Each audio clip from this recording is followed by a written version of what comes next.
যুবক যারা আছো নিরাশ হয় না, তোমরা যুবক আমিও যুবক, তোমাদের মনের দুঃখটাকে আমি বুঝি। তোমাদের জন্য স্পেশাল কিছু আলোচনা মাথার মেমোরিতে সেভ করা আছে, সময় মতো ডাউনলোড দিয়ে শোনায় দেব ইনশাআল্লাহ। বলা যায় না, তোমাদের আলোচনা হয়তোবা 52 মিনিট পরে শুরু হতে পারে। মা বোন যারা বসে আছেন, মা আপনারা অস্থির হবেন না, আপনাদের জন্য স্পেশাল কিছু আলোচনা আছে। হয়তোবা আপনাদের আলোচনা 1 ঘন্টা 3 মিনিট পরে শুরু হবে। অতএব একটু ধৈর্য নিয়ে বসেন, সবার জন্য আলোচনা হবে। টক ঝাল মিষ্টি আল্লাহর সৃষ্টি, কথা কি বুঝতে পারতেছেন? হ্যাঁ, একটু অপেক্ষা করেন, খালি শুরু করবেন, মজা আছে ইনশাআল্লাহ। কোরআনের কথায় মজা আছে না নাই? আরেকজন বসা সামনে চুপচাপ বসে থাকবেন, চেয়ারটা ফাঁকা রাখবেন না। এই কথা একবারই আর জান কেউ, যে যে জায়গায় বসছেন খবরদার, জীবন যাবি চেয়ার ছাড়া যাবে না। হ্যাঁ, ঠিক আছে তো ইনশাআল্লাহ। সম্মানিত ভাইয়েরা আমার, বিশ্ব নবীর উপরে আল্লাহ তাআলা কোন প্রেক্ষাপটে কোন সময় সূরা কাউসার নাজিল করেছেন, নাজিলের সময়কালটা কেমন ছিল, তখনকার পরিবেশ পরিস্থিতিটা কেমন ছিল একটু বলবো, গভীর মনোযোগ দিয়ে শুনেন। বিশ্ব নবীর প্রিয় সাহাবী হযরতে আনাস রাদিয়াল্লাহু তাআলা আনহু বলেন, আমরা চতুর্পাশ দিয়ে বসা, নবীজি কাবার হাতিমে হেলান দিয়ে বসা। আমি তাকায় দেখি নবীজির মনটা ভীষণ খারাপ, মুখটা মলিন, চোখের কোনা দিয়া অশ্রু ঝরতেছে। হযরতে আনাস দেখে বলেন, কিছুটা সময় অতিবাহিত হয়ে যাওয়ার পরে আমি তাকায় দেখি নবীজি আমার মুস্কি মুস্কি হাসতেছেন। বলুন সুবহানাল্লাহ। হযরতে আনাস রাদিয়াল্লাহু তাআলা বলেন, নবী গো, এই মাত্র দেখলাম আপনার মনটা খারাপ, মুখটা মলিন, চোখের কোনা দিয়ে অশ্রু ঝরতেছে, আবার কেন এবা মুস্কি মুস্কি হাসেন? আমার নবী কেন কাঁদেন, কেন হাসেন? এর পেছনেও রহস্য আছে না নাই? নবীজির কান্না করার কারণ হলো নবীজির কলিজার টুকরা ছেলে সন্তানগুলো জন্ম নেয়, আর এক এক ছেলে সন্তানগুলো মারা যায়। আবুল কাসেম মারা যায়, আবু তাহের মারা যায়, ইব্রাহিম মারা যায়। বাবা হিসাবে নবীর মনেও কষ্ট লাগে কিনা? অন্যদিকে নবীদের কাছের চাচা নাম হলো আবু লাহাব, ডেকে বলে, ভাতিজা, তোমার বংশে ভাতিজার কেউ থাকলো না, তুমি একটা লেজ কাটা, তুমি একটা নির্বংশ, তুমি একটা হাত করে জোরে কন্যা উযুবিল্লাহ। যদিও রাসূলের 4টা কন্যা সন্তান জীবিত ছিল, কিন্তু ছেলেগুলো জন্ম নেয় আর এক একে মারা যায়, আর কাছের লোক হইয়া সমালোচনা করে। আপনারাই বলুন বাজান, আল্লাহ না করুক আপনার আমার সন্তান যদি মারা যায়, কাছের আত্মীয় স্বজনদের উচিত বিপদের দিনে সান্ত্বনা দেওয়া। বাবা তুমি সবর করো, ধৈর্য ধারণ করো, জীবন মৃত্যুর মালিক আল্লাহ, আল্লাহ সন্তান দিয়েছে, আল্লাহ নিয়েছে, মন খারাপ করো না। আল্লাহ যদি চায় বছর না ঘুরতে আবারও তোমাদের ঘর আলোকিত করে সন্তান দিতে পারেন, তিনি কি? তার মানে কাছের মানুষদের উচিত বিপদের দিনে সান্ত্বনা দেওয়া। কিন্তু নবীর চাচা আবু লাহাব এতটাই খারাপ, সান্ত্বনা দেওয়া দূরের কথা, ডেকে বলে, ভাতিজা, তুমি একটা লেজ কাটা, তুমি একটা নির্বংশ। এই কথাগুলো যখন বলে নবী মনে মনে কষ্ট পায়। আমার ভাইয়েরা, নবীজির ছেলে সন্তানগুলো কেন মারা গেল? আল্লাহ তাআলা কেন শিশুকালে উঠিয়ে নিলেন? অনেক পয়গম্বরের সন্তান জীবিত ছিল যৌবন পর্যন্ত, প্রাপ্ত বয়স হওয়া পর্যন্ত, কিন্তু নবীজির একটা ছেলে সন্তানও কেন প্রাপ্ত বয়স হওয়া পর্যন্ত, কেন যৌবন পর্যন্ত জীবিত থাকলো না? কেন আল্লাহ তাআলা শিশুকালে উঠিয়ে নিলেন? এর পিছনে কারণ আছে না নাই? নবীজির ছেলে সন্তানগুলো শিশুকালে বিদায় নেওয়ার পিছনে কারণ আছে 3টি। জোরে বলেন কয়টি? নবীর উম্মত হিসেবে জানতে মনে চায় না কি সেই 3টি কারণ? কারা কারা শুনবেন 2 হাত তুলে দেখান, লিল্লাহি তাকবীর, হাত নামান। কি সেই 3টি কারণ? যদি আমি বলতে চাই 3 নম্বর আয়াতের আলোচনা করা লাগবে, আমি 1 নম্বর আয়াত বাদ দেখি 3 নম্বরে যাব, নাকি আস্তে আস্তে শুরু করা যাক? নবীজির ছেলে সন্তানগুলো আল্লাহ তাআলা কেন উঠিয়ে নিলেন? কারণটা কি? কি সেই কারণগুলো? রহস্য কি? অনেক পয়গম্বর সন্তান জীবিত ছিল, নবীর ছেলেগুলো কেন জীবিত থাকলো না? আল্লাহ কেন উঠায় নিলেন? কি সেই 3টি কারণ? নবীর উম্মত হিসেবে জানতে মনে চায় না? নবীর সম্মান মর্যাদা আমরা অনেকে বুঝি না। এক জায়গায় যা বললাম, ভাই বলেন তো আমাদের নবীর নাম কি? বলে হুজুর আব্দুল কাদের জিলানী। পীর সাহেবের নাম মুখস্থ আছে, কিন্তু আল্লাহ রাসূলের নামটাও ভুলে গেছে, এমনও মুসলমান আছে না নাই? এই চাচা, এই চাচা, কি বললাম 12:30, কি ব্যাপার? মাথা গরম কইরেন না। এক চুল ওঠা বসা করা যাবে না। খারাপ লাগে? নবীর কথা শুনে যদি আপনার উঠতে মনে চায়, তাহলে কি আপনি নবীর মোহাব্বত কলিজা আছে? কপাল পরা, আপনি কপাল পরা। নবীর উম্মত হিসাবে নবীর কথা যে মজলিসে হবে সেখান থেকে ওঠার কোনো সুযোগ নাই, কারণ নবীর মোহাব্বত যদি দিলে থাকে, অন্তরে থাকে, ওঠার কোনো সুযোগ নাই। বসেন, ওয়াদা দিচ্ছেন না 12:30, আমি 12:30টার মধ্যে শেষ করে দেব। আর যদি বলেন হুজুর আমরা ওটা বসা করব, তাহলে 30 সেকেন্ড সময় দিলাম, কে কে যাবেন এখনই যান। 30 সেকেন্ড যান, এদিকে যারা যাবেন এইবার সুযোগ। এরপরে যদি কেউ ওঠে লঙ্গি টানে ধরে বসাবেন, ওটার সুযোগ নাই। কি হয়েছে? এত দূর থেকে মেহমান নিয়ে আসছেন, কি ফাজলামি করার জন্য? আর মেহমানকে বাসায় রেখে পালিয়ে যায় যারা ডিজিটাল সিটার। মেহমান আসলে কাছে বসা লাগে, আদর আপ্যায়ন করা লাগে। কি বলেন আব্দুল সামাদ সাহেব? কথা ঠিক আছে না? তা আমি মেহমান, আমাকে অপমান করতে চান? তাহলে যাওয়া যাবে না। আমি এত দূর থেকে আসছি, কি বলেন আগামী কালকে আমার আর পাওয়া যাবে? তাহলে বোঝেন নাকি অনেক কষ্ট করে নিয়ে আসছেন, একটু আমার ঝাড়ি ঝুড়ি শুনিয়ে যান নাকি? হ্যাঁ, মেহমান নিয়ে আসছেন, মেহমানের পছন্দ মতো কথা শোনা লাগবে। এই ভাতিজা বসো, ওটা বসা করবে না ভাতিজা। হ্যাঁ, যারা দাঁড়িয়ে আছেন দেখি কতক্ষণ দাঁড়িয়ে থাকতে পারেন। আজকে যে আপনারা পুরুষ প্রমাণ করালে, দেখি মাথায় শক্তি কেমন। হ্যাঁ, আমরা আর বসতে বলবো না। কি বলেন বাবাজি? আর একজন এনা সিটটা দখল করেন নাকি? আর একজন আসেন। সম্মানিত ভাইয়েরা আমার, দিল দিয়ে কথাগুলো বোঝার চেষ্টা করবেন বাজান। একদিকে সন্তান হারানোর ব্যথা, কাফেরদের সমালোচনা, অন্যদিকে সাহাবায়ে কেরাম যারা ইসলাম ধর্ম গ্রহণ করে কাফের বেঈমান তাদের উপর নির্যাতন জুলুমের স্টিম রোলার চালায়। হযরতে বেলাল তখনও কালেমা পড়ে মুসলমান হন নাই। নবীজি রাতের বেলায় দারুল আরকামে বসা হযরতে বেলাল বিশ্ব নবীর দরবারে উপস্থিত হয়ে গেলেন। নবীজির চেহারার দিকে তাকাইয়া ডেকে বলেন, নবী গো, আপনার চাইতে সুন্দর মানুষ আমি জীবনে কোনোদিন দেখি নাই। বলুন সুবহানাল্লাহ। আপনার আমার নবী কতটা সুন্দর ছিলেন জানেন? হযরতে জাবের রাদিয়াল্লাহু তাআলা বলেন, পূর্ণিমার রাত আমি রাসূলের বাড়িতে গিয়েছিলাম, সেদিন দেখেছিলাম চাঁদ উদয় হয়েছে দুইটা, একটা চাঁদ আসমানে আর একটা চাঁদ জমিনে। হযরতে জাবের রাদিয়াল্লাহু তাআলা বলেন, আমি একবার আকাশের পূর্ণিমার চাঁদের দিকে তাকাই, আর একবার বিশ্বনবীর চেহারার দিকে তাকাই। ওই আসমানের চাঁদের চাইতেও বিশ্বনবীকে আমার কাছে বেশি সুন্দর মনে হয়। আম্মা জান আয়েশা ডেকে বলেন, মিশরের নারীরা ইউসুফ নবীর চেহারার দিকে তাকাইয়া ফল কাটতে আঙ্গুল কেটে ফেলে দিয়েছিল। ওরা যদি আমার বিশ্ব নবীর চেহারার দিকে তাকাইতো, শুধুমাত্র আঙ্গুল নয়, আঙ্গুল কাটতে কাটতে, হাত কাটতে কাটতে কখন যে নিজের কলিজা কেটে দুভাগ করে দিত, মুহূর্তের জন্য টের পাইতো না। আপনার আমার নবী এতটাই সুন্দর। বলুন সুবহানাল্লাহ। আম্মা জান আয়েশা বলেন, ও দুনিয়ার মানুষ, তোমাদের একটা সূর্য আছে, আমি আয়েশার একটা সূর্য আছে। তোমাদের সূর্য উদয় হয় দিনের বেলায়, আর আমি আয়েশার সূর্য উদয় হয় রাতের বেলায়। আম্মা জান আয়েশা একদিন সেলাইয়ের কাজ করতেছিলেন, হাত থেকে সুইটা পড়ে গেল। বাতিতে কোনো তেল ছিল না, বাতি জ্বালাইতে পারলেন না, অপেক্ষায় বসে থাকলেন। বিশ্বনবী যখন এশার সালাত আদায় করার পরে ঘরের ভিতরে প্রবেশ করলেন, সর্বপ্রথম নবীজি আম্মা জান আয়েশাকে সালাম দিলেন। আপনি আমি যখন ঘরে ঢুকবো, আপনার আমার স্ত্রীকেও সালাম দেওয়ার দরকার আছে না নাই? নবীর এই সুন্নাত ঘরে ঘরে আমল করার দরকার আছে না নাই?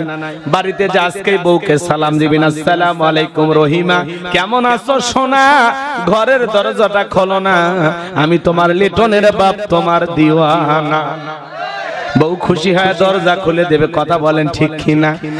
কিন্তু আমাদের ব্যবহার এত ভালো না। ঘরের দরজা যা চিৎকার মেরে ডাক দেয়, এ রুবেলের মা, এই দরজা খোল, বেশি দেরি হলে দরজা ভাঙে ফেলে দিয়া, আজ তোর পিঠের উপর কি যে হবি রে। ভিতর থেকে বউ বলে, এটা স্বামী না সেকেন্ড আজরাইল। কথা কন, কথা কন। আপনার আমার ব্যবহার মিষ্টি না। বাড়িতে যা বউকে সালাম দিবেন, সালাম আছে যেখানে শান্তি আছে, সালাম আছে যেখানে সমাধান আছে। অনেক বড় বড় ঝামেলা একটা সালামের মাধ্যমে সমাধান হয়ে যায়। অতএব স্ত্রীকে সালাম দিবেন আজ থেকে চালু। হঠাৎ করে সালাম দিলে বউ চমকে উঠতে পারে, কারে সালাম দিলাম। আজকেবার কোন হুজুরের মুরিদ নিয়ে বাড়িতে ঢুকলে, সেদিনই তো মুখের কাছে কলা চুরি করলাম। কিন্তু 2-4 দিন দিতে দিতে অভ্যাসে পরিণত হয়। আর আমাদের পরিবারগুলি এমন হয়ে গেছে, স্বামীও সালাম দেয় না, বউ সালাম দেয় না, দুইজনে বোবা। বাড়ির যা বউ সালাম দিবেন, শোনেন শুধু সালাম লয়, লোকজন যদি না থাকে বইয়ের হাতটা ধরে মুসাফা, হে যুবক কার হাত? বইয়ের হাত। পাশে বাড়ির ভাবির হাত না ধরলে ঝাঁটা দিয়ে পিটাইবে। বইয়ের হাত ধরে মুসাফা করবেন। একেবারে যদি ময়দান ফাঁকা থাকে কোলাকুলি সেরে নেবেন। দাম্পত্য জীবনে সুখ আর শান্তি যদি পেতে চান রাসূলের 4টা সুন্নাত আমল করা লাগবে। জোরে বলেন কয়টি? 4টি রোমান্টিক সুন্নাত আছে নবীজির। এই 4টি সুন্নাত আমল করলে মৃত্যু পর্যন্ত স্বামী স্ত্রী সম্পর্কে কোনো বিচ্ছেদ ঘটবে না, তালাক হবে না। আল্লাহু আকবার। কি সেই সুন্নাতগুলো জানার দরকার আছে না নাই? রাগ করেন স্লোগান শোনেন না। আপনি কি দাম্পত্য জীবনে অসুখী? তো সুখ যদি পেতে চান কয়টা সুন্নাত বলেন? এই 4টি সুন্নাত কারা কারা শুনবেন হাত তোলেন তো দেখি। লিল্লাহে তাকবীর। তার মানে হাত যেহেতু তুলেছেন সমস্যা আছে, সমাধানও হবে ইনশাআল্লাহ। আল্লাহ কবুল করেন। জোরে কোন আমিন। আবার ভুল বুঝেন না, আমলের কথা বলছি আমি, অন্য সমস্যার কথা বলছি তাই। আচ্ছা সম্মানিত ভাইয়েরা আমার, সুন্নাতগুলো যদি আমি এখানে আলোচনা শুরু করি তাহলে এলোমেলো হয়ে যাবে। অতএব একটু শেষের দিকে মনে করায়া দিবেন, ধৈর্য সহকারে আমি বলার চেষ্টা করব। বাজান আমি গুনাহগার যে কথা বলতে চাই, আম্মা জান আয়েশা ডেকে বলেন, নবীজি যখন সালাম দিয়ে ঘরের ভিতরে প্রবেশ করলেন, নবীজি চেহারার আলোতে সুইটা কই পড়ে আছে আমি পরিষ্কার দেখতে পেয়েছি। বলুন সুবহানাল্লাহ। আমার ভাইয়েরা, অনেক মুসলমান আরেক মুসলমানিতে বাড়িতে প্রবেশ করে সালামও দেয় না।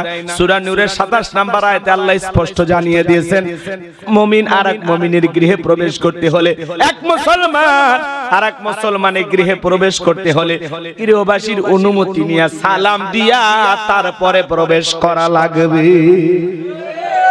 আপনি বাসা বাসা কয় বাড়ির মধ্যে ঢুকে যান, সালামও দেন না, অনুমতিও নেন না, ভদ্রতা শিখুন। আপনি মুসলমান, কারো বাড়িতে সালাম না দিয়া অনুমতি না নিয়ে প্রবেশ করা যাবে না। খালি ওয়াজ শুনলে হবে না, আমল করা লাগবে। আজ থেকে যার বাড়িতে যান কি করা লাগবে? অনুমতি নেওয়া লাগবে, সালাম দেওয়া লাগবে। সালাম দিয়া অনুমতি নিয়া, এই সালাম আর অনুমতি এই দুইটা কাজ করতে করতে মহিলারা পর্দার আড়ালে যেতে পারবে, তারা প্রস্তুতি গ্রহণ করতে পারবে, ঘর বাড়ি এলোমেলো থাকলে ঠিকঠাক করতে পারবে। কথা কন না কেন? সময় দেওয়া লাগবে। ধাম করে বাড়ির মধ্যে ঢোকেন, কার বইয়ের অন্য কি অবস্থা না সব আপনার দেখা শেষ। আল্লাহ হেদায়েত দান করুক। জোরে কোন আমিন। ভালো হতে পয়সা লাগে না, আল্লাহ যেন হেদায়েত দান করেন। এটা জোরে কোন আমিন। কথাগুলো বাস্তব। কি বাস্তব না? তাহলে আমল করা লাগবে না? অনেকে কচ্ছে হুজুর ঘরের কথা কেমনে জানলো? সম্মানিত ভাইয়েরা আমার, একটু অপেক্ষা করেন, সামনে গেলে আরো বুঝতে পারবেন। দিল দিয়া কথাগুলো বোঝার চেষ্টা করবেন। আমার ভাইয়েরা, নবীর সম্মান মর্যাদা কত জানেন? যে নবী হ্যাঁ বললে তামাম পৃথিবীবাসীর জন্য আল্লাহ পাক হালালে পরিণত করে দেয়, যে নবী না বললে তামাম পৃথিবীবাসীর জন্য আল্লাহ পাক হারামে পরিণত করে দেয়। যে নবী জমিনে পথ চললে আসমানের মেঘ এসে ছায়া প্রদান করত। বলুন সুবহানাল্লাহ। আসমানের চাঁদের দিকে ইশারা করলে চাঁদ 2 টুকরো হয়ে যায়, জমিনে পা তুললে মাওলা পাকের আরশে আজিমে পৌঁছে যায়। বলুন সুবহানাল্লাহ। যেই নবীর চেহারার উপরে মশা মাছি পড়া হারাম, নবীজি যখন ঘেমে যেতেন আম্মা জানেরা নবীজির দেহের ঘামগুলো শিশির ভিতরে জমা রাখতেন। বিশেষ দিনে নবীজির দেহের ঘামগুলো সুগন্ধি হিসাবে ব্যবহার করা হতো। বলুন সুবহানাল্লাহ। হযরতে আনাস রাদিয়াল্লাহু তাআলা বলেন, বিশ্ব নবীর দেহের ঘামের চাইতে দামি সুঘ্রাণ আমি জীবনে কোনোদিন নাকে পাইনি। বলুন সুবহানাল্লাহ। নবীজি থুতু নিক্ষেপ করলে সেখান থেকে সুগন্ধি বের হয়। নবী যখন ওযু করতেন, ওযুর পানি দিয়ে সুঘ্রাণ বের হয়ে যেত। নবী যেই রাস্তা দিয়ে হেঁটে যায় ওই রাস্তা দিয়ে সুগন্ধি পাওয়া যাইতো। বলুন সুবহানাল্লাহ। বোঝা যায় তো এই পথ দিয়ে হেঁটে গেছে নবী মুহাম্মদ সাল্লাল্লাহু আলাইহি ওয়াসাল্লাম। নবীর সম্মান মর্যাদা কত! যেই নবীর চেহারার দিকে তাকাইলে পেটের ক্ষুধা নিবারণ হয়ে যাইতো। যেই ছাগলের স্তনে দুধ নাই, বিশ্ব নবীর হাত লেগে গেলে দুধে পরিপূর্ণ হয়ে যেত। যেই খাবার 2-3 জন মানুষ খাবে, ওই খাবারে যখন বিশ্ব নবীর হাত লেগে যেত, শত শত মানুষ খাবার খেয়েও যেমন খাবার তেমনি থাকতো। নবীর সম্মান মর্যাদা কত, মজেজা কত, সারা রাত আলোচনা করে শেষ করা যাবে না। সেই নবীর উম্মত হিসেবে আমরা খুশি না বেজার? একটু জোরে কোন সুবহানাল্লাহ। পাইলে নিরালাই গো নবী, পাইলে নিরালাই, পাইলে নিরালাই গো নবী, পাইলে নিরালাই। 2 কদমে চুমু খাবো, 2 কদমে চুমু খাবো, চরণ ধুলি মাখবো গাই। পাইলে নিরালাই গো নবী, পাইলে নিরালাই। জোরে কোন মারহাবা। সেই নবীর কাছে হযরত বেলাল, কথা মনে আছে না নাই? হযরতে বেলাল ডেকে বলে, নবী গো, আপনি কালেমার দাওয়াত দেন, ইসলামের প্রচার প্রসার করেন, দয়া করে আমারে কালেমা পড়ে মুসলমান বানায় দেন। বিশ্ব নবী হযরত বেলালকে পড়া দিলেন, লা ইলাহা ইল্লাল্লাহু মুহাম্মাদুর রাসূলুল্লাহ সাল্লাল্লাহু আলাইহি ওয়াসাল্লাম। হযরতে বেলাল কালেমা পড়ে মুসলমান হয়ে গেল। নবী আমার ডেকে বলে, বেলাল, ইসলামের অবস্থা কোন ভালো না, কালেমা পড়েছ, আপাতত প্রকাশ করা যাবে না। বলেন তো বাজান, ইসলামের অবস্থা কি সব সময় ভালো থাকে? আজও তাম পৃথিবীর দিকে তাকায় দেখেন, ওই তাম পৃথিবীর জালেম বেঈমানরা ঐক্যবদ্ধ হয়েছে ইসলাম আর মুসলমানকে বিদায় করে দেওয়ার জন্য। কথা বলেন। যেখানে মুসলমান সেখানে নির্যাতন জুলুম আছে না নাই? আজও ফিলিস্তিনের জমিনে মুসলমানের রক্ত নিয়ে জালেমেরা খেলা করে, আজও কাশ্মীরে মুসলমানের রক্ত নিয়ে খেলা করে, আজও চীনে উইঘুরে মুসলমানদেরকে হত্যা করা হয়, আজও গরুর গোশত খাওয়ার অপরাধে ভারতে মুসলমানদেরকে হত্যা করা হয়। জয় শ্রীরাম স্লোগান দেওয়ার জন্য মুসলমানদেরকে বাধ্য করা হয়। মুসলমানদের উপরে নির্যাতন জুলুম যখন আসে, তখন পৃথিবীর বড় বড় বিশ্বের নেতারা মুখে কুলুপ বেঁধে বসে থাকে, মুখ দিয়ে কোনো কথা বের হয় না। কিন্তু কোন অমুসলিমের উপরে যদি একটু দুই এক জায়গায় নির্যাতন আসে, তখন তারা বড় বড় কথা বলে। কিন্তু মুসলমানের রক্ত ওদের কাছে রক্ত মনে হয় না, মুসলমানের জীবন ওদের কাছে জীবন মনে হয় না। ওরা হলো পৃথিবীর সবচাইতে মানব রূপী শয়তান। কথা বলেন ঠিক না? রাগ করেন আমার ভাইয়েরা? ওরা পৃথিবীর মানচিত্র থেকে ইসলাম আর মুসলমানকে মুছে ফেলতে চায়, কিন্তু ওরা তো জানে না ইসলামের সুইচ আছে কার হাতে। জোরে বলেন। ইউরিদুনা লিইউতফিউ নূরাল্লাহি বিআফওয়াহিহিম আল্লাহু মুতিম্মু নূরিহি ওয়ালাউ কারিহাল কাফিরুন।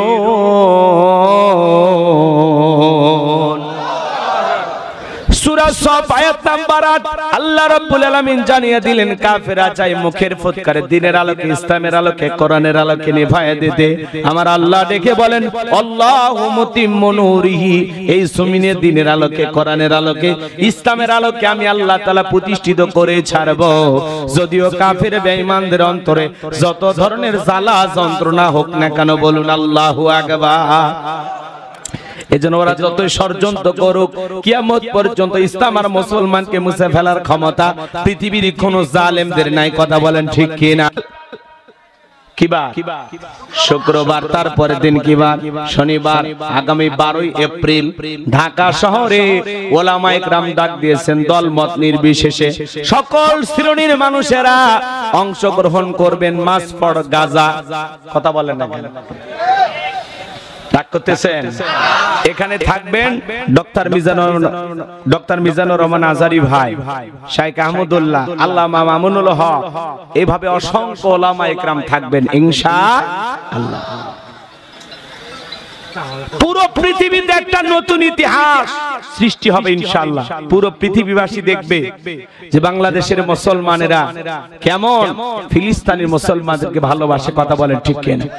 আমরা আশা করতেছি এই মাসফড় গাজা, এই সমাবেশে, এই গণজমায়েতে, এই মিছিলে মাজলুমদের পক্ষে লক্ষ লক্ষ মানুষ একত্রিত হবে। ঢাকার বুকে সরোদি উদ্যানে নতুন এক ইতিহাস সৃষ্টি হবে। আমরা ধারণা করতেছি, আমার মনে হয় বাংলাদেশ থেকে 1 কোটি মানুষ উপস্থিত হবে ইনশাআল্লাহ, ইনশাআল্লাহ, ইনশাআল্লাহ। আল্লাহ কবুল করুন। এই সমাবেশকে সফল করতে হবে, দলে দলে যোগদান করতে হবে। ওলামায়ে কেরামেরা ডেকেছেন, দল মত নির্বিশেষে সকল শ্রেণীর মানুষেরা থাকবেন। জামাত ইসলাম, হেফাজত ইসলাম, খেলাফতে মজলিস, বিএনপি, অন্যান্য দল যারা আছেন, নতুন যে পার্টি হয়েছে নাগরিক, কথা কন না, কি পার্টি ওইটা? হ্যাঁ, এনসিপি।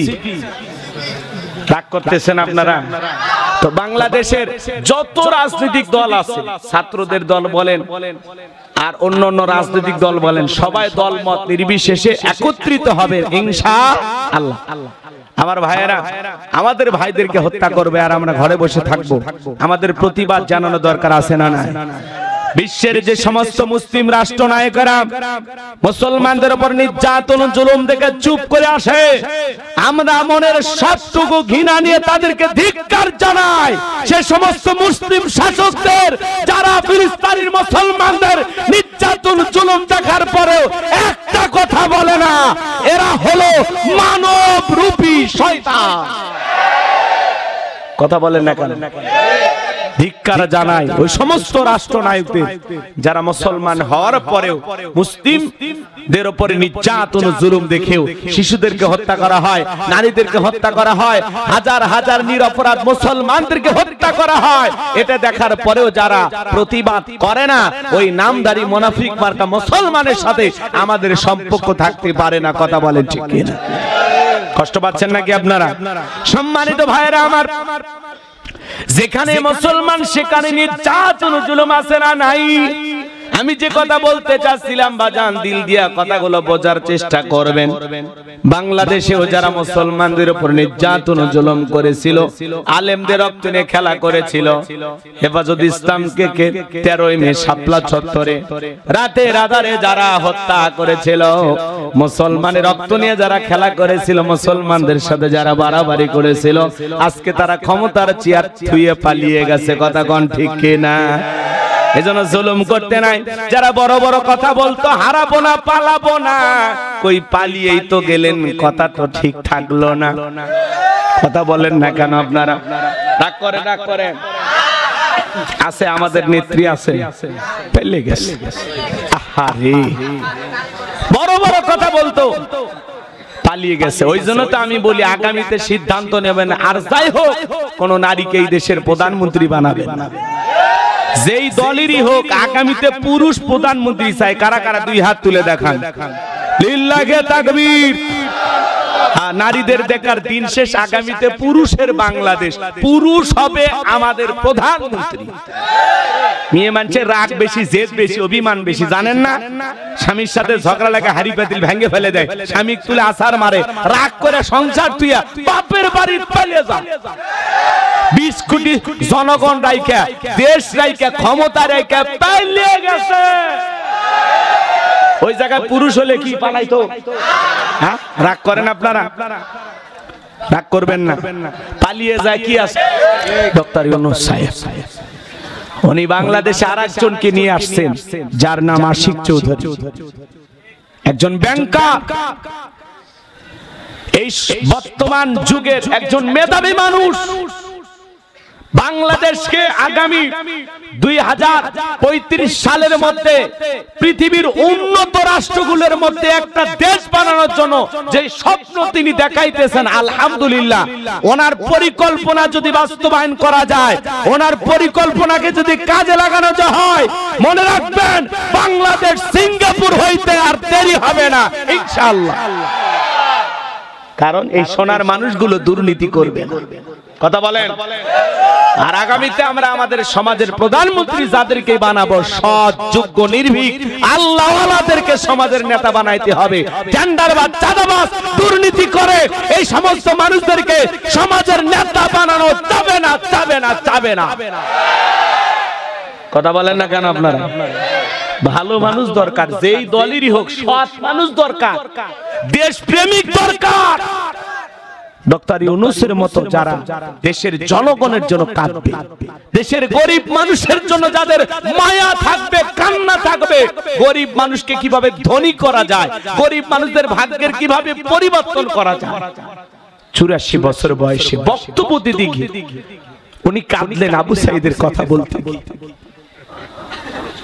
উনি কান্না করলেন আবু সাঈদের কবরের পাশে গিয়ে, শহীদ আবু সাঈদের কথা বলতে গিয়ে উনি কান্না করলেন। বিদেশে ফিলিস্তিনি মুসলমানদের পক্ষে কথা বলতে গিয়ে কান্না করলেন। আবার এই দেশে 4 কোটি দরিদ্র মানুষ 100 টাকা দিয়ে জীবন ধারণ করেন, 100 টাকা দিয়ে যাদের জীবন চলে, 100 টাকা যাদের দৈনিক ইনকাম, এই সমস্ত দরিদ্র মানুষদের কথা ভাবতে গিয়ে, বলতে গিয়ে কান্নায় ফেটে পড়লেন। কি মানুষ আমাদের নেতা! কথা বলেন না কেন আপনারা? ওনাকে যারা দেখতে পারে না, ওনাকে নিয়ে যারা বড় বড় কথা বলতেছেন, আমরা বলবো ভাই একটু চুপচাপ থাকেন। সাধারণ জনগণের মতামত পাল্টে গেছে। সাধারণ জনগণের কথা বিভিন্ন চ্যানেলে, নিউজে, যে ইউনূস সাহেব আসাতে আপনারা কেমন আছেন? আলহামদুলিল্লাহ বলে, অনেক ভালো আছে। বলে নির্বাচন, আপাতত নির্বাচন দরকার নেই। জনগণ কি বলতেছে? আপাতত নির্বাচনই দরকার নাই, উনি 2-4 বছর থাক। কথা কন না? জনগণের মনের ভিতরে কি একটা পরিবর্তন আইসে গেছে। সবকিছুর বাজার নিয়ন্ত্রণে আছে, আলহামদুলিল্লাহ অনেক ভালো আছি আমরা। কি বলেন, ভালো নাই? আল্লাহ যেন এই বাংলাদেশের উপরে শান্তি নাজিল করেন, আমিন। আল্লাহ যেন শান্তির একটা বাংলাদেশ দান করেন, জোরে বলেন আমিন। কষ্ট পাইছেন? সম্মানিত ভাইয়েরা আমার, দিল দিয়া কথাগুলো বোঝার চেষ্টা করবেন বাজান। জনগণ মুখে মুখে বলতেছে যে আমরা সরকার পতনের আন্দোলন যদি করতে পারি, সেটা জনগণ দেখেছে। আর ডক্টর ইউনূসকে ক্ষমতার চেয়ারে রাখার জন্য কি আন্দোলন করা লাগবে ওইটাও আমরা জানি। কি কথা কয় না? বোঝেন নাই? বোঝেন নাই? জনগণ বলতেছে, হাজার হাজার জনগণ মিডিয়াতে সংবাদগুলো আপনারা দেখবেন, বলতেছে আমরা যদি সরকারকে পতন করার আন্দোলন করতে পারি, তাহলে ইউনূস সরকারকে টিকে রাখার জন্য আমরা আন্দোলন করব। মারহাবা খান। উনি 2-4 বছর থাক না, কি হয় হোক, একটা ভাঙ্গা চাঙ্গা দেশ, এলোমেলে দেশ, একটু সাজাইয়া গোছাইয়া একটা গন্তব্য নিয়ে যাক, তারপরে না নির্বাচন, তারপরে না নতুন প্রধানমন্ত্রী। একটু ধৈর্য ধরেন সবাই, দলমত নির্বিশেষে সবাই সহযোগিতা করেন। বৃদ্ধ মানুষ এই বয়সে এসে দেশের হাল ধরছে, একটু সবাই সহযোগিতা করেন না? কথা বলেন না কেন? এত তাড়াহুড়া করলে হবে? ওরা তো 41 সাল পর্যন্ত সত্যি যদি টিকে থাকতো, কি করতেন? কিছু করার ক্ষমতা ছিল? তাহলে সবাই আমরা দলমত নির্বিশেষে ওনাকে একটু সমর্থন দিব। উনি জ্ঞানী মানুষ, উনি থাকতে আসেন, উনি বুদ্ধিমান মানুষ, ওনাকে বলতে হবে না। সময় বুঝে দেশের কিছু কাজ বাকি আছে, সংস্কার করে ইনশাআল্লাহ নির্বাচন দিবেন। কথা বলে ঠিক না? এই কথাগুলো বললে অনেকে আমাদেরকে নিয়ে কানা করছে, হুজুর ওয়াজ মাহফিলে এই কথাগুলো বলে। আরে বাবা, ওয়াজ মাহফিলে সমাজের বাস্তবতা তুলে ধরতে হবে। ওই দিন কি আর আছে? হ্যাঁ, কথা বলেন না কেন? ওই দিন আছে? সমাজের বাস্তবতা বুঝাইতে হবে।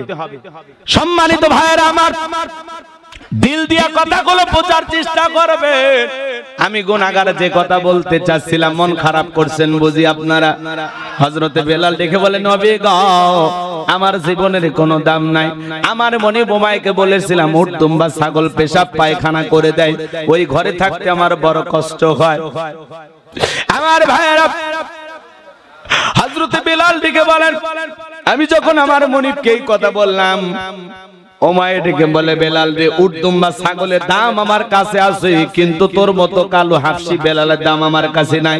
নবী গো, আমার জীবনের কোনো দাম নাই, আপনি শুধু দোয়া করেন মৃত্যু পর্যন্ত জানো আল্লাহ কালেমার পথে টিকে থাকার তৌফিক দান করেন। এই কথা বলে হযরত বেলাল চলে আসলেন। পরের দিন সকালবেলা সূর্য উদয় হয়ে গেছে, অনেকটা বেলা হয়ে গেছে। হযরত বেলাল দরজা খোলে না। অন্য চাকর যারা আছে নালিশ নিয়ে চলে গেল ওমায়ের কাছে, যা বলে, নেতা এখন পর্যন্ত বেলাল দরজা খোলে নাই, তাই তাই নাকি? বলে হ্যাঁ। ঠিক আছে চলো যাই। দরজায় ডাক দেয় বেলাল, দরজা খোলো। হযরতে বেলাল দরজা খোলে না, জোরে করে ধাক্কা মারছে। যখন দরজা খুলে গেছে তখন ওমায়া তাকায় দেখে যেই রাত্রিতে হযরত বেলাল কালেমা পড়ে মুসলমান হয়েছে, ওই রাত্রিতে একটা উটদুম্বা ছাগলের কাছে কোনো পেশাব পায়খানা নাই। জোরে বলেন মারহাবা। এইবার ওমায় ডেকে বলে চাকরের দল, বেলালের বিরুদ্ধে মিথ্যা অভিযোগ দাও। তোমরা যখন ঘুমাচ্ছিল বেলাল তখন ময়লা আবর্জনা পরিষ্কার করেছে, তাকায় দেখো না একটা উটদুম্বা ছাগলের কাছে কোনো পেশাব পায়খানা নাই, যাও নিজেদের কাজ করো। এই কথা বলে ওদেরকে তাড়িয়ে দিলেন। এক পা দুপা করে বেলালের কাছে চলে গেলেন। হযরতে বেলাল দেলে পিঠটা লাগায় জিহ্বা নাড়ায় জিকির করে কার।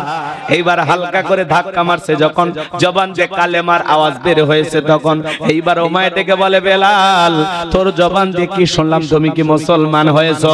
হযরতে বেলাল ডেকে বলে মুসলমান হয় যারা মিথ্যা কথা বলতে পারে না তারা।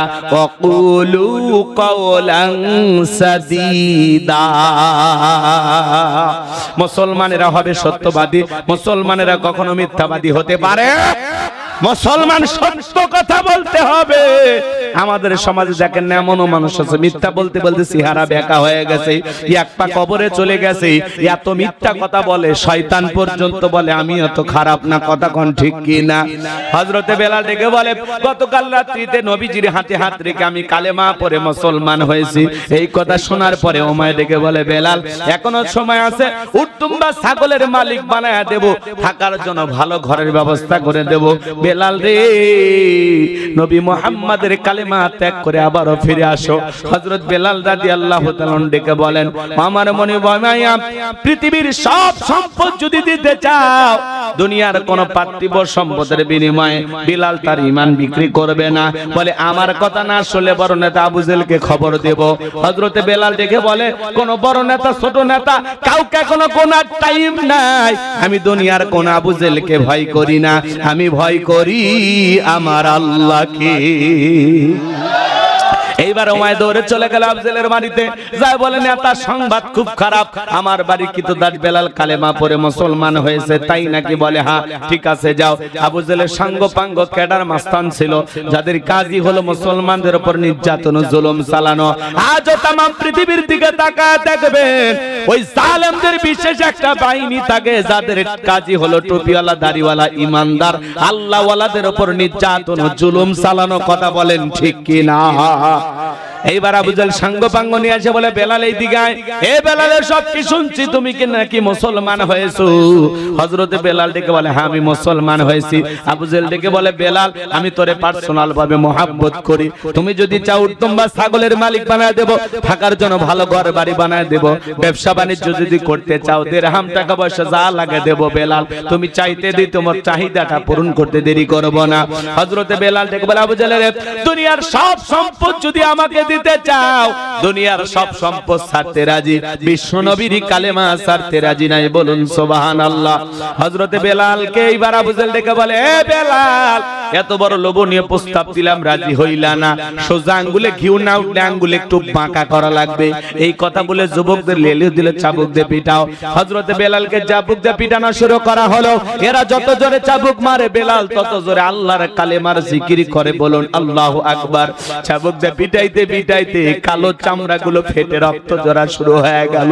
ইসলামের প্রথম মুয়াজ্জিম হযরতে বেলাল চাবুক দিয়ে পিটাইতে পিটাইতে যখন চামড়াগুলো ফেটে রক্ত ঝরতেছে, আবু জেল ডেকে বলে বেলাল চাবুক দিয়ে পিটাইতে পিটাইতে কালো চামড়াগুলো ফেটে রক্ত ঝরতেছে, তবু কি নবী মুহাম্মাদের কালেমা ছাড়বি না? হযরতে বেলাল ডেকে বলে আবু জেল রে মারতে মারতে যদি মেরেও ফেলে দাও, জীবনটা দিতে রাজি, নবীজির কালেমা ছাড়তে রাজি নাই। বলুন সুবহানাল্লাহ। এইবার আবু জেল ডেকে বলে যুবকের দল এই বেলালের পায়ে রশি লাগাও, উটের পায়ের সঙ্গে বাঁধো। হযরতের বেলালের পায়ে রশি লাগাইয়া উটের পায়ের সঙ্গে বেঁধে আরবের উত্তপ্ত গরম বালিতে ছেঁচড়াইয়া ছেঁচড়ানা ঘোরাগুলো, আরবের বালিগুলো এত গরম চাল দিলে মুড়ি হয়ে যায়, এত উত্তপ্ত গরম বালি। বাবলা গাছের কাঁটাগুলো জিহ্বার ভিতরে পেরেকের মতো মারা গেল। বিকেল বেলা নিয়ে এসে বলে বেলাল চাবুক দিয়ে পিটাইলাম, পায়ে রশি লাগায় নিয়ে ঘুরলাম, এত নির্যাতন জুলুম করা হলো রে বেলাল, তারপরে কি নবী মুহাম্মাদের দল ত্যাগ করবি না? হযরতে বেলাল ডেকে বলে আবু জেহেল রে, বেলালের নিঃশ্বাস থাকবে যতদিন বেলাল ইসলামের পথে টিকে থাকবে ততদিন বলুন আল্লাহু আকবার। এইবার আবু জেহেল যুবকদের বলে দিল, যাও বিশাল বড় একটা পাথর নিয়ে আসা বেলালের বুকের উপরে চাপায়া দাও। কয়েকজন যুবক মিলে বিশাল বড় একটা পাথর নিয়ে আসা হযরতে বেলালের বুকের উপরে চাপায়া দিয়া আবু জেহেল মনে করলো পাথরের চাপার আঘাতে বেলাল মারা যাবে। এই কথা ভেবে কাফেররা চলে গেল। হযরতে বেলালের বুকের উপরে বিশাল বড় পাথর, রক্তাক্ত জিহ্বা, তবুও জিকির করে কা।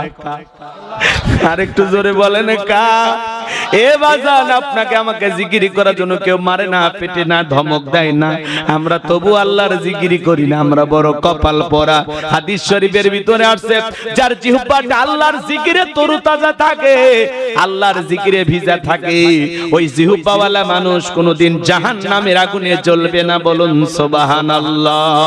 ফাযকুরুনি আযকুরুকুম ওয়াশকুরুলি ওয়ালা তাকফুরুন। তোমরা আমারে স্মরণ করো, আমি আল্লাহ তোমাদের কে স্মরণ করব।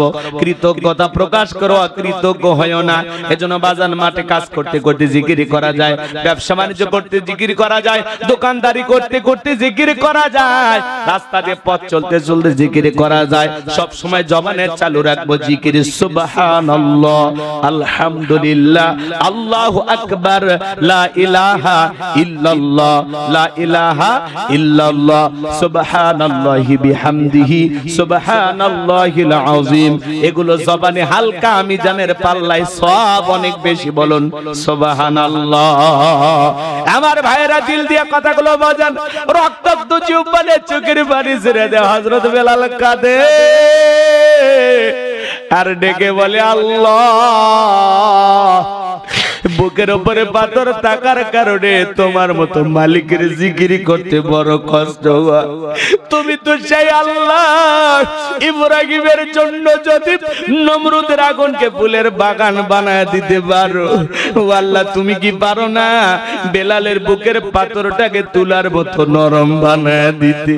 হযরতে বেলাল দোয়া করতে দেরি, আসমানের মালিক আল্লাহ দোয়া কবুল করতে দেরি করে নাই। বেলালের বুকের পাথরটাকে আমার আল্লাহ তুলার মতো নরম বানিয়ে দিয়েছেন। বলুন সুবহানাল্লাহ। আশিক রাসূল বেলাল, নবীর পাগল বেলাল, নবীকে কতটা ভালোবাসতেন জানেন? বিশ্বনবী যখন মক্কা নগরীতে পথ চলতো, বেলাল একবার ডানে যায় আর একবার বামে যায়। নবী আমার ডেকে বলে, বেলাল বুঝি না, একবার ডানে যাও একবার বামে যাও, কারণটা কি? হযরতে বেলাল ডেকে বলে, নবী আপনি কালিমার দাওয়াতেন, ইসলামের প্রচার প্রসার করেন, ওই কাফেররা হলো আপনার শত্রু।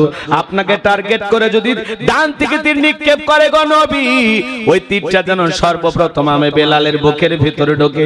আবার বাম থেকে যদি তীর নিক্ষেপ করে গো নবী, ওই তীরটা যেন সর্বপ্রথম আমি বেলালের বুকের ভিতরে ঢোকে। আমি বেলাল মারা গেলে ইসলামের ক্ষতি হবে না, আপনি নবী মারা গেলে ইসলাম আর মাথা উঁচু করে সামনের দিকে দাঁড়াবে না। চিৎকার মেরে বলুন আল্লাহু আকবার।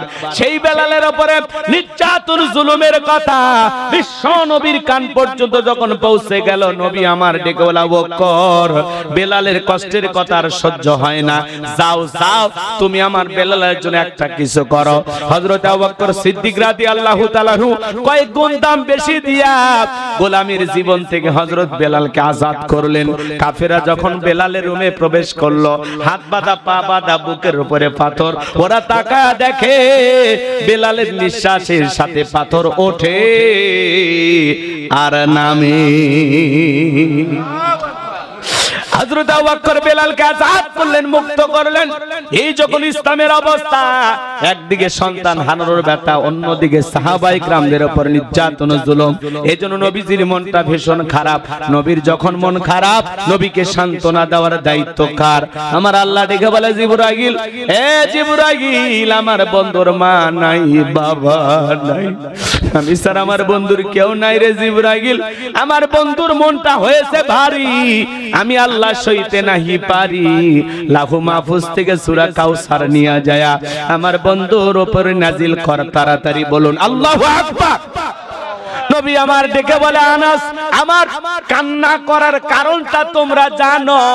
কিন্তু আমার মুস্কি হাসি দেওয়ার কারণ হলো এই মাত্র আসমান থেকে জিবরাইল এসে আমার উপরে সূরা কাউসার নাজিল করলো। বিশ্ব নবী তখন মুস্কি মুস্কি হাসলেন আর সাহাবায়ে কেরামদের সামনে তেলাওয়াত করে শুনিয়ে দিলেন। জবান ছেড়ে সবাই তেলাওয়াত করুন। ইন্না আ'তাইনাকাল কাউসার ফাসাল্লি রাব্বিকা ওয়ানহার ইন্না শানিয়াকা হুয়াল আবতার। আল্লাহু আকবার। আমার আল্লাহ রাব্বুল আলামিন বলেন ইন্না আ'তাইনাকাল কাউসার। আল্লাহু আকবার। আমার আল্লাহ বলেন অবশ্যই আমি আল্লাহ পাক আপনাকে হাউজে কাউসার দান করেছি। এই হাউজে কাউসার পৃথিবীর অন্য কোন নবী রাসূলকে আল্লাহ তাআলা দান করেন নাই। আপনারা আমার নবীকে আল্লাহ তাআলা হাউজে কাউসার গিফট করেছেন, হাউজে কাউসার দান করেছেন। ইন্না আ'তাইনাকাল কাউসার, নিশ্চয় আমি আল্লাহ পাক আপনাকে হাউজে কাউসার দান করেছি। এই হাউজে কাউসারের পানি দুধের মতো সাদা, মধুর চাইতে মিষ্টি, পানির মতো ক্লিয়ার। ওই কঠিন কিয়ামতের ময়দানে যেদিন সূর্য হাত মাথার উপরে চলে আসবে, সূর্যের গরমে মাথার মগজ টকবক করে গলবে, সূর্যের তাপে জমিনটা তামার জমিন হয়ে যাবে। যেদিন পাহাড় পর্বত নদী নালা খাল বিল বিল্ডিং ইমারত কোনো কিছু থাকবে না, কুল্লু মান আলাইহা ফান, এই পৃথিবীর জমিনের সবকিছু আল্লাহ তাআলা ধ্বংস করে দেবেন, পৃথিবীর কোনো কিছু থাকবে না। ওই কঠিন কিয়ামতের ময়দানে বেঈমানদের জিহ্বা নাভি পর্যন্ত ঝুলে আসবে। ওই কঠিন কিয়ামতের ময়দানে কেউ কারো উপকারে আসবে না।